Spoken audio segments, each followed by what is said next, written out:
What is going on, everybody? Welcome back.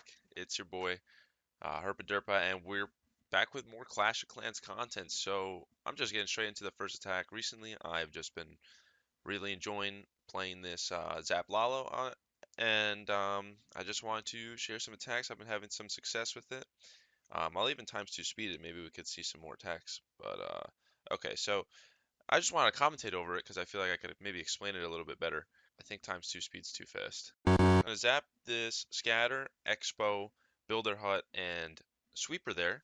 And the reason for that is because it just eliminates so much shit here. Such great pathing. And then over here, the flame flinger will just get so much value, um, especially without having to worry about any sort of ground expo whatsoever. It could get pretty, even deeper. Don't have to worry about it. Is that a hole in the base?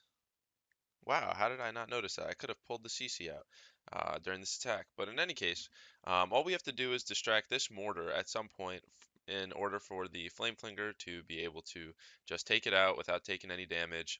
And that would be ideal because then it gets to go on for longer, but we didn't really do too great of a job there. It'll still get some good value. I was thinking that, I could freeze it potentially. It could potentially be worth it, but I figured it would probably still get the multi-archer tower down, and that would be good enough for me. So over here, we want to secure the town hall now because other than that, we don't want to really get it with our loons, and our heroes are just OP. So Flame Flanger destroying all of this side. We zapped all of this, and our heroes are going to go in here. The king going for the town hall, the queen just on the other side of the wall.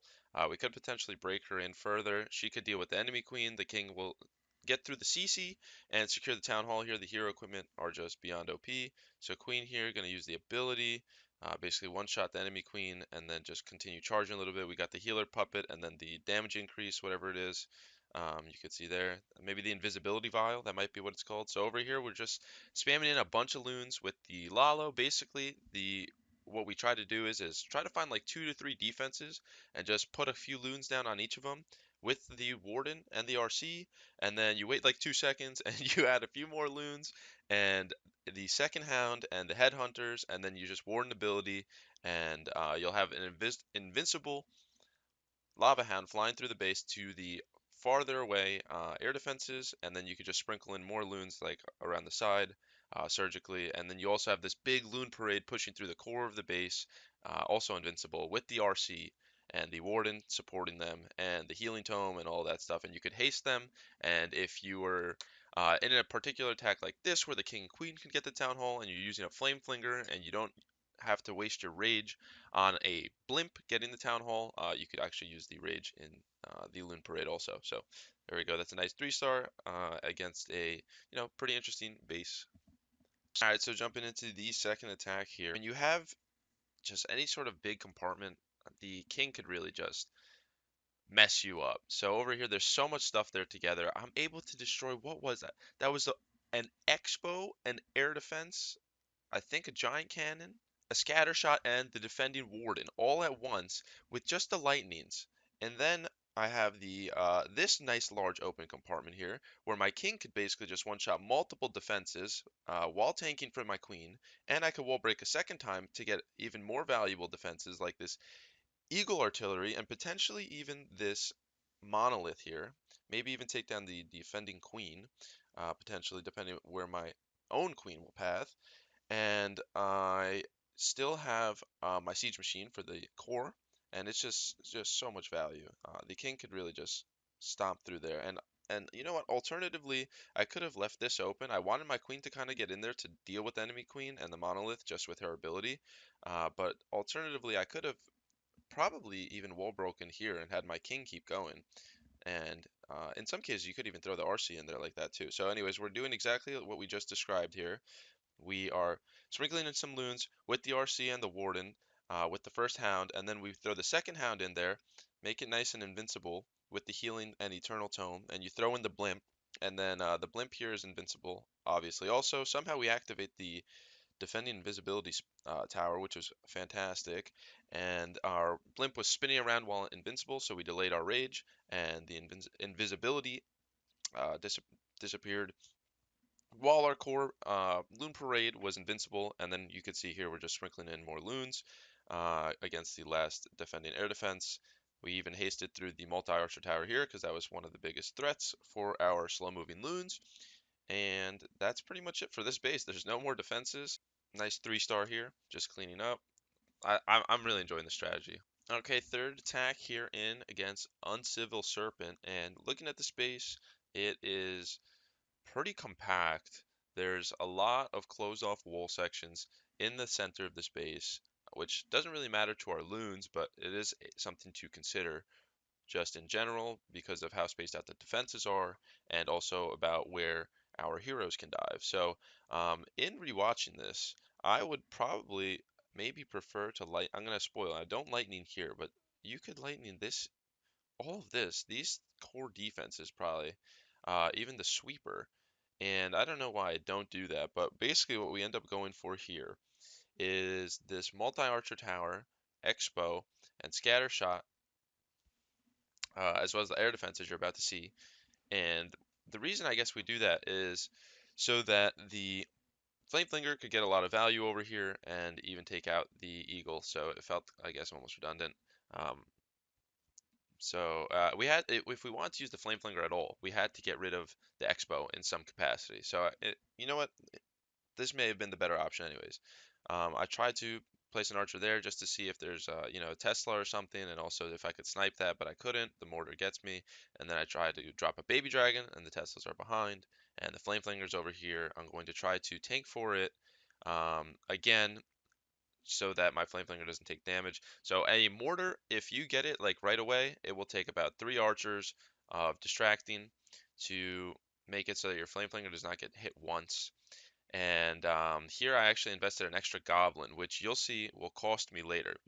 Seriously, one goblin here that I placed extra that I didn't need to distract that mortar. It will cost me. So we're going to try to hero dive the town hall now because we need something to get rid of it. I don't like to loon it personally. So we go in with the giant, the wall break, the king, and the queen, and we place them in such a way that the king will hopefully walk in. And then the um, king is in. We have a bunch of skelly spells. We have the single target on my king, and even though I have the damage reduction from the Royal Fist, I believe that's what it's called, right? From the Giant Gauntlet, I apologize. From the Giant Gauntlet, I still wanted to freeze the single target, so the King's splash damage basically with the poison spell just deals with all of that, and also the Town Hall, and the Queen is just going around, and so I placed the Lalo here in a way to kind of support the queen, so she actually gets away here without using her ability just quite yet. And then we go in with the typical placing some loons with the first hound and the warden and the RC, and then you wait a little and you place 2, 3 more loons, the second hound, the headhunters, and you warden ability, and that's supporting the queen. So she goes around here, she uses her ability. We have this huge loon parade, and the flame flanger was getting lots of value at the bottom, and then it eventually pops, and we're pretty much out of loons now because we placed the rest of them here at the top to take care of those to Tesla and the mortar, and to join up with the rest of the loons here on this giant cannon into the multi and the last air defense. We still have the RC ability, but you could see here mine's not by any means max. I just have the hog puppet, I believe it's called, and I don't have the haste vial because I have it level 1 and I'm trying to max out the rest of my equipment.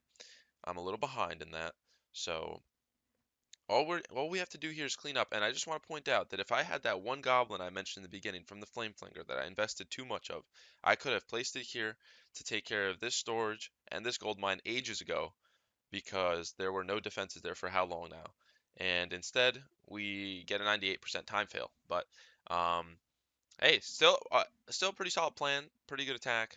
Could have been better, but if those are your worst attacks, around 90% or so in Legend, you're going to probably climb, depending on your defense. But there's also only so much you can do against Root Riders. But um, let's see if we can do a live attack and pull off a live triple. Live attack here. Wait, I'm gonna go for some lightnings here, and then try to hero dive this town hall and flame flinger about so.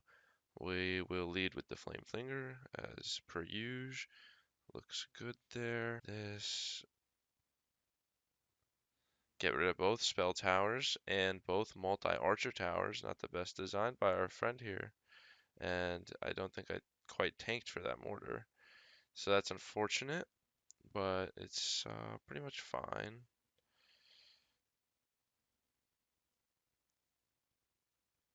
Okay.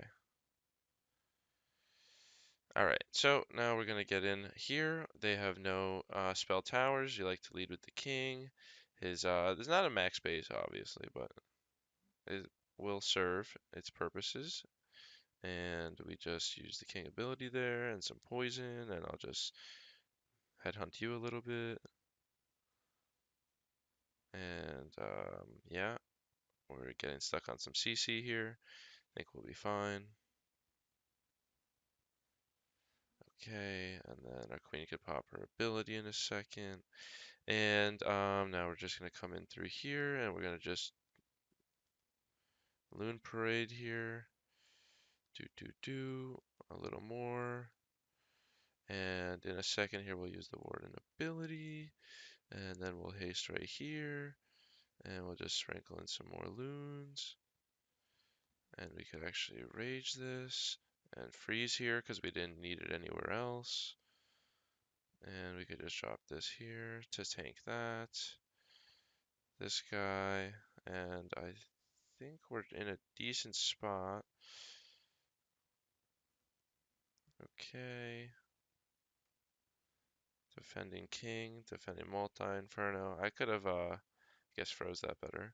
But, yep, looks like we're going to overwhelm the scatter down here. I don't even know what was happening, but the lava hound, I think, did its tanking duties. I'll just drop that. And the rest of our cleanup. And that'll do it. Nice. Little CWL 3-star action, so that'll do it. Thanks for watching. Like, comment, sub. For more Zap Lalo 3 stars and Clash content. And thanks.